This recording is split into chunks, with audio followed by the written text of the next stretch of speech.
How's it, everybody? Welcome back to the Rocky Fern. My name is Luke and I have OI Type 4. And today's episode of Show Me the Green, we got something kind of cool. I'm doing a little DIY project where I'm going to build kind of like a living deco art piece that's going to go in the bathroom. I found myself with a ton of fruit flies and gnats, just kind of where the bathroom sits. It's adjacent to the outdoors, of course, and we get a lot of bugs in there, and it was driving me nuts. So I was thinking, how can I take care of this? And of course, I'm going to go to plants, and so I put together kind of a really cool tropical carnivorous plant bog, and it's going to be kind of a cool project that I hope will work out. It is an experiment, but I'm thinking once it fills out and kind of rebounds from being built, it should be a freaking eating machine. And so, yeah, a lot of these items I just found off Amazon, pretty cheap. The plants are pretty cheap. The lights are pretty cheap, everything about it. So it should be a pretty fun DIY project, something that you can do with your kids if you want, and it should take care of those bugs. So without further ado, let's jump into how I did it.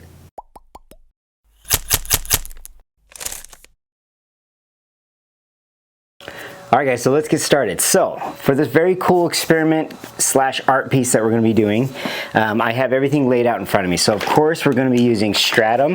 Now I have not used stratum before when it comes to Drosera, so I'm hoping that this works out really well. It's not a very nutrient-rich substrate, which is actually perfect for Drosera and a lot of carnivorous plants, but it is slightly acidic, which is what we want. It is able to let the roots breathe. And Drosera do like to be somewhat, well, a lot of Drosera, I should say, like to be waterlogged in the roots. So Drosera capensis and Drosera binata are going to be the two Droseras that I use, and they should actually work out really, really well for this experiment. Then we have different moss cuttings, utriculare cuttings in there, and the Drosera binata are in here as well. So I'm experimenting with some Drosera that are kind of some side shoots. So hopefully they will grow big and strong. And then I got my fresh pinguicula shipment from Rainbow Carnivorous Plants. These guys are amazing as far as an online outlet for your pings, your Venus flytraps. They also have cephalotus. They don't have nepenthes that I know of, but their ping selection is amazing. Their quality is great. And so we're going to be using this third type of carnivorous plant as well in this experiment. Then I also have some soaked hardwood charcoal. This is such a cool product to use. So it's been soaking in rainwater for a few weeks now, and it really only needs to soak overnight, but I just have a bucket of charcoal soaking in rainwater just in case I need something. They work really, really well for epiphytic plantings, orchids, Discadia, Hoyas actually will work really well with this. It maintains water really well, but it's very breathable. Of course, being charcoal, it does have a purifying aspect to it, and it will help draw water up to the pinguiculas via capillary action, and so that should keep them hydrated without causing root rot. I have my two bowls, and I'll link these in the description. They're just Amazon buys, but I wanted something low and shallow that would work for this experiment. I have some fresh RO water in here that we're going to use to kind of rinse things off. I have a little squirt bottle here that has RO water in it as well. And then I have these two cups here. I'm just repurposing cups here, but I think this cup will look really well inside this project. So let's get started. Let's do the big one first. And so the idea here is that we're going to fill the bottom with stratum. Then we're going to place in our cup. The cup is also going to get some stratum in it. And then I think what I'll do is I'll play around with the different different pieces of charcoal to give me kind of a look that I'm going for. And of course, when you're building any sort of vivarium or aquarium setup, you want to build taller things in the back and work your way to shorter things near the front to give you that optical illusion of depth, or to give you the look of depth. And so I'm going to do the same thing here. I'm going to work my way forward with taller structures in the back going forward. And then of course when the Drosera get big, like the Capensis is going to get really nice, but so is the Venata. When they're the main focal point, they'll have a nice backdrop to kind of set them off. And then the pings are going to just add some texture and some different things like that. And then this will be full of water, and the Utriculare will actually fill in and look like a lawn or some sort of underwater scape. It's going to be, if it works out in my brain and comes to fruition, it's going to be really, really freaking sweet. So let's get some of this stratum in there. And we only really need just about an inch or so on the bottom. We don't really need quite a lot. And I think 2 scoops, we'll start off with that for now. And then that might do us. Let's just see what this looks like in here. Now these cups are, like I said, are being upcycled from another product, and so they're etched, but I'm gonna just put the etching toward the back of the piece. In fact, I'll build it as if I were looking at it. And we'll fill it with some water for now. And just keep in mind, when you first set this up, it's not going to look very nice because the Utriculare is going to have to grow and spread, but once it does, it's going to hide all of these gaps and whatnot in the stratum. Ideally, it's going to cover this entire bowl, and it's going to look pretty freaking sweet. So let's get a cup full of stratum too. Another thing you could use besides stratum is lava rock. Really different grades of lava rock, from very fine to maybe 1/2 inch at the biggest. And a lot of my pings are grown on lava rock, kind of in a false hydroponic setup, because pings need a lot of air. They're mostly epiphytic, so they do need a lot of air circulation around the roots. They can root rot really quickly, but what's cool about pings is they can actually bounce back really quickly too. I was setting up a Pinguicula gypsicola, it's my favorite ping, and I overwatered it for 1 night, and in 1 night it was maybe 1/8 of an inch too much water, but it had evaporated just that much, so that beginning part of the crown started to rot, but then the next day you saw new growth. So they're very quick growers, they can bounce back really well, and that makes them really cool test subjects for experiments like this. But yeah, you can use lava rock if you want. You could probably use pumice. Akadama works really well, but I'm going to use stratum for this, and because it's a carnivorous plant going in here, rather a Drosera, I'm not going to fill it up all the way yet. I'm going to get the plant out, kind of get the crown in there, and then I'll kind of fill in, backfill with some more stratum. So with that being said, let's do this Drosera first. Now Drosera can have really nice roots, and like most carnivorous plants, they're going to be black, dark roots. It's kind of a common trait with carnivorous plants. But this is what we're working with right here. Hope you can see that. I'll kind of zoom in on the camera. But that is our root structure. And then we'll get some more Fluval in here. And the one thing you don't want to do with most plants, but really a lot with carnivorous plants, something that's in a bog, you don't want to bury the crown. This is more so really important with Venus flytraps. Venus flytraps actually can tolerate a lot less water than a lot of other carnivorous plants. Even though they come from bog areas, they do like to quasi dry out, so that's super important. I definitely was stressing out a lot of my Venus flytraps when I first started keeping them, because I was keeping them in the tray method, but I would get a lot of rain or whatever, and the 1/2 inch of rain, the 1/2 inch of water that I would keep in the tray would actually fill up to more like 1 inch, 1.5 inches, and that would cause the crown to kind of get stressed, and so you could tell they got stunted growth. But then as soon as I took them out of the tray method and just kind of top watered, they actually developed really, really big roots, really big growth. So it's my tip of the day if you're going to do Venus flytraps for an experiment like this. Now here in Hawaii, we can't do Venus flytraps necessarily for experiments like this, because we'd have to remove them to refrigerate them. If you're in an area that experiences a winter, a true winter, then you could probably keep them outdoors in a system like this. or a very cold bathroom that's unheated, maybe you could just leave it in your bathroom. But because we don't get a winter here, I'm going to be doing a Drosera or some sort of center point carnivorous plant that doesn't require a wintering. So this should be good. We're going to fill this up here.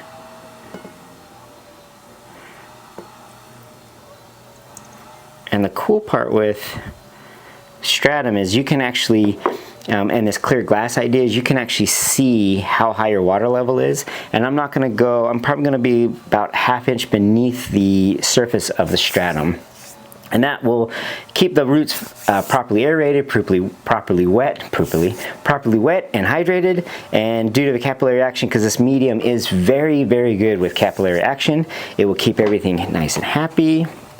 And now, the fun part. So, I do have a really cool piece that I thought I would like to use in this big bowl. And it's a piece like this. It's flat and thin. And I think that's going to be a very cool piece to put in the back of this little art piece, if I can get it to work, even better. Now, one thing I just am starting to realize is I am going to use more stratum to kind of anchor these pieces in, so that they're not moving around like this guy is. But another thing you can do is kind of put some pieces in the back here to kind of build a little base like that. And let me actually get some stratum in here just to fill in, just to give it a nice footing.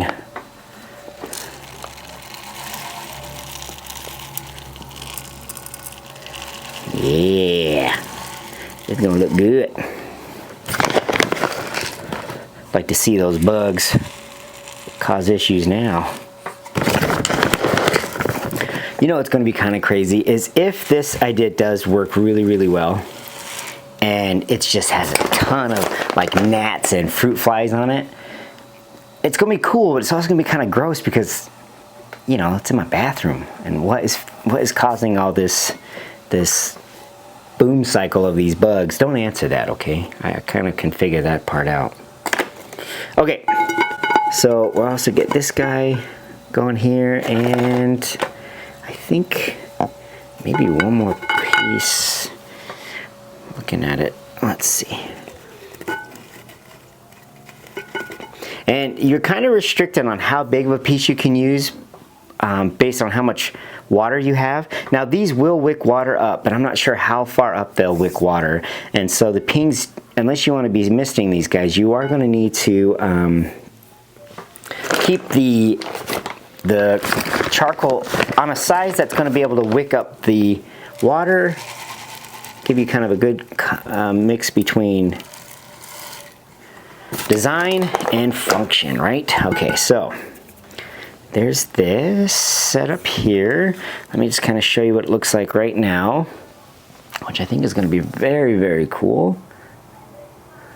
And yeah, can't wait for this to take off. That's going to be freaking sweet. And what we'll do here is we'll fill this up with water just to kind of see what we're working with. And again, a lot of this stuff that's going to float to the surface, it's going to look a little worse for wear at the beginning, but I'd say in a matter of 24 hours everything's going to settle and it's going to look good. But once the utricularis starts to fill in and take off, then it's going to be awesome. So yeah, so let me get some more water and I'll be right back. All right, so I got some more water, and actually I kind of like the idea of filling in just the front too a little bit with some of this decor here. And I think anything that sticks out is going to be a great spot to put a ping. So with that being said, all right, I think that's pretty good.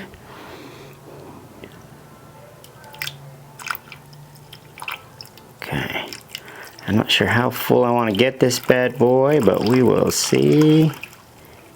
Uh-oh. And some of this is floating. Shoot. So it will sink. Some of these charcoal pieces actually aren't sinking, so we're gonna have to remove those. and use something else, a different piece, which is fine. All right, let's see. And you can kind of tell which ones are going to sink just by how heavy they are. Well, maybe not. That guy felt pretty heavy, but he sunk like a, or he floated. You know what I'm trying to say. Okay, so the next part is we're going to kind of landscape a little bit. I'm going to put some of this Utricularia in here, and the Utricularia, because it's quasi-aquatic, I'm going to just sink it in here, and it should just take off on its own. I'm going to put it in a couple different spots here. Fill it in. Utricularia is awesome in the sense that it's a really cool design feature to work with, and I really enjoy how it looks. When I used to have a lot of fish tanks, Utricularia was kind of a cool exotic thing you could use to act as grass and kind of a cool landscape idea. But this actually has, let me get this guy here. This has one of the Drosera binnatas on it. And I don't want to use that guy. So, we'll go like that. And you might as well put some moss and stuff inside with the Drosera just to help fill that in. And then what we can do is start to play with some moss. That's the best part. Okay. So the moss, you know, you're going to just kind of mess around with it and it's going to go where it's going to go, but it will fill in on its own time and the spores will start to take over, and it will look, I mean, really, really, really nice. That part I can't wait for. And moss is a great substrate to plant your pings on. Okay, so some of this I'm going to put in here. And because they like to stay moist, they'll actually work out really well inside the cup with the Droseras, or Drosera, however you want to say that. There we go. Okay. This is kind of turned out really nice. Okay. So for this setup, I think I'm going to use, I'll probably use 3 pings. But let's see, how do I want to do this? Let's put this guy maybe like that. Okay. It's looking really good. Okay, so let's go with this. So I have right here, this is Pinguicula. It's a hybrid. It's Morinensis. The variety is Caudata, and it's crossed with species Guatemala. So that's going to be really, really cool. And when you get sent a ping, at least rainbow carnivorous plants, I always send it in kind of a quasi-moist paper towel. Not quasi. Sometimes it's moister than this. This is pretty dry. And it could also vary on the time of year because a lot of pings, mainly the Mexican pings, they go through a winter dormancy where they'll put out succulent leaves. But this is kind of a cool variety. And then all you have is this really small plant. I mean, really a nice looking plant, but with a really small root base. You can't really see that. Let me get closer here. So that root, very small, and it's just looking for a lot of air and moist. Because if you can think of epiphytic, like they would probably work super well on a Tiva planter. In fact, that would be kind of a cool idea to do in your bathroom or kitchen as well, is a Pinguicula Tiva planter. Okay, so we have that guy, and if this works out really well, I may end up adding some more pings to this deco piece just to kind of fill it out, but I think just the way it's looking right now, it's looking pretty sweet. So why don't we do, so this is Pinguicula species El Mirador, which I think means like a watchtower or some sort of like balcony. Kind of a word I don't use too often, but it is a very cool Pinguicula species. It is definitely a centerpiece one. It has these really cool tight rosettes that are quasi-pink. So I think this guy is going to be really cool, and I'm going to put him right right here. And he should be happy right there. I'm hoping that he does great right there. And let's do, I'm trying to think if I want to do another one right here, or if I should just do moss. I think I'm going to do moss. I'll do 2 on this one, and I'll do 2 on the small one, and we'll just see how that goes. Why not? Okay. I think this will be kind of a cool setup. And what I'll do is once I set it in its final spot, I'm going to fill the water up a little bit more and go from there. But so far, it's looking pretty sweet. So let me just kind of give you a close-up of this.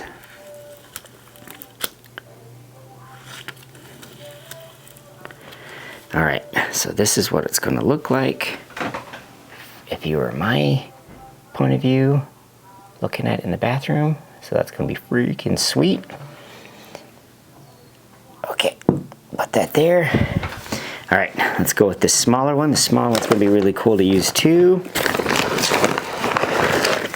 And this one, I'm going to go with 2 scoops again, just because the other one took quite a bit. And then same thing, I'm going to build it so that my point of view is up here, but I might actually rock this back a little bit and kind of give me more room up front here.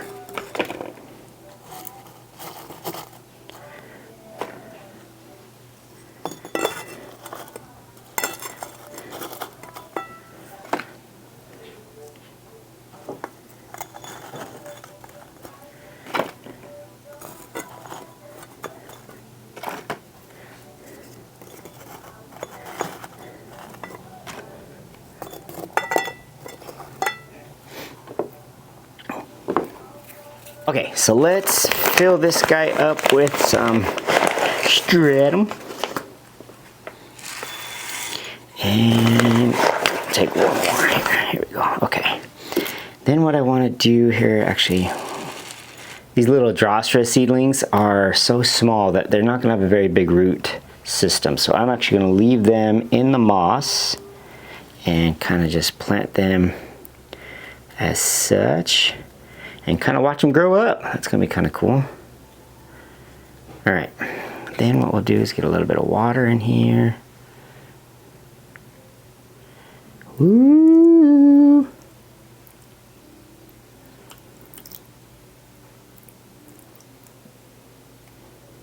A little bit more. Okay. And then we will fill this up.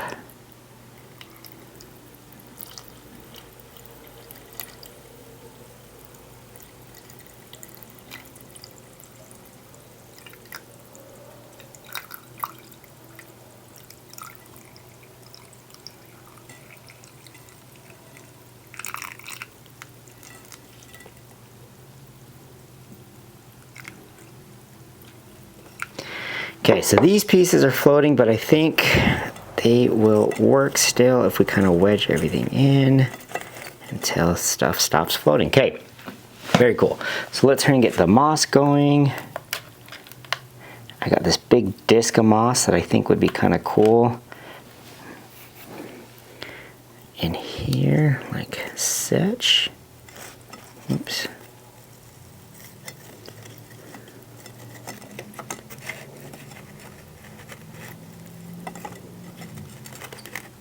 Okay. And then I'll put another big piece right over here. It's kind of crazy looking right now, but gotta have faith. Gotta trust the system here. I'm gonna throw the utriculari in here and kind of move it around inside the stratum just to kind of get it seated. There is a ton of roots in here, and it's going to be kind of a cool tropical-esque looking carnivorous bog, which I think is going to be really sweet. Okay, get that guy tucked down in there. There's a lot of sedges in here too, which I don't know how well they're going to do, but we'll keep them, try to keep them going. This is all utricularia right here. And there's actually a couple different species that I have in here, but I've since lost the tags. So good luck finding out. Now once it flowers, it's gonna look pretty sweet, I think. Okay, all right. The other cool thing about this is when they're all blooming, so the Utriculari, they bloom these tiny little purple and white flowers, which is really cool, and these kind of really tall, thin stalks. The Pinguiculas have amazing flowers. They're kind of gonna steal the show, for sure. And then the Drosera, they also have some bigger kind of daisy-looking flowers, really pretty. They can be white or pink, maybe with a little bit of orange spotting going on in there. Very cool, and I think all of it together is going to combine to be this really cool system. So with that being said, let's open up the next ping. And as you guys know, Pinguicula means little greasy one, which is funny, but they do, when they're healthy, they have this really thin sheen of the sticky sap-like material, and it does kind of feel greasy, I think, or maybe it's the sheen that gives them their name. They kind of look greasy. But this is Pinguicula hamavensis. Cardonal is the varietal, and this is a very cool one. This kind of has a pink stripe through each leaf, if I remember right. Yes, this is it. So Rainbow Carnivores, check them out. These guys are kind of entering their dormancy stage, but where they don't need a ton of water during the stage. So it's super important that they don't get a ton of water. But with that being said, they do have really pretty tight rosettes. It's kind of a cool look to have. And then once they come out of their winter dormancy, give them a lot more water. So that could include, in this kind of setup, maybe misting them directly or filling the water level a little bit higher so that it's kind of saturating the charcoal a little bit more so. This next one is a very cool one. This is Pinguicula Johanna, and Johanna I think is a hybrid. I can't remember the Grex on that, but it is a very cool ping, and it is the pinkest ping I think that exists. When it's under highlight, it will turn a very nice pretty rose color. Now the lights I'm using are, I'll put them in the description. It's just two 15-watt kind of pendant style or disc style, puck style lights that will run on a timer. I don't believe are powerful enough to turn the Johanna to its fullest potential, but pings are very easy to leaf propagate. So the plan is to get this kind of system set up and then eventually start to do leaf propagation so that I can get it into some brighter light. And actually the idea too is get some Gypsy Cola in here, because they are just the coolest freaking ping out there. But yeah, this guy is super pink, purple. Almost purple. Let's get a look at that. That is so freaking pretty. Look at those leaves. So I think what I'll do is maybe I'll put this guy over here like this, and we will put him right here in the center of it all. And let me show you this, and like I said, I'll get you guys some really nice footage of this, but that's what we're looking at. Very cool. It doesn't look like much now, of course, but once the Drosera start to kick in and grow, they'll get the dew, which is why they're called the sundew plant. They'll get the dew, which will look amazing, get some nice red color in there, some nice structure, some height to it, some depth to this really living sculpture, and kind of rid me of those bugs in my bathroom. But anyway, if you like what you see, definitely tune in, because I try to post every Monday and Friday, holidays withholding. My boys join me all the time. In fact, Erwin has his own channel now. How exciting is that? So I'll link to that, and we'll be kind of doing some cross-channel action. We have a couple of food challenges coming up, which I'm excited for. And I do talk about the garden that I keep here in subtropical beautiful Kaua'i, which is mostly houseplants. We're almost near 900 plants, maybe 1,000. It's a little overboard, but I keep them all kinds of houseplants, aeroids, begonias. I keep garden. I have an aquaponics system, and yeah, we just kind of go around the island and kind of show you the ins and outs of keeping such a big collection. But if you like what you see, definitely tune in, subscribe, and give a comment and a thumbs up. But until then, we'll see you guys on the next adventure.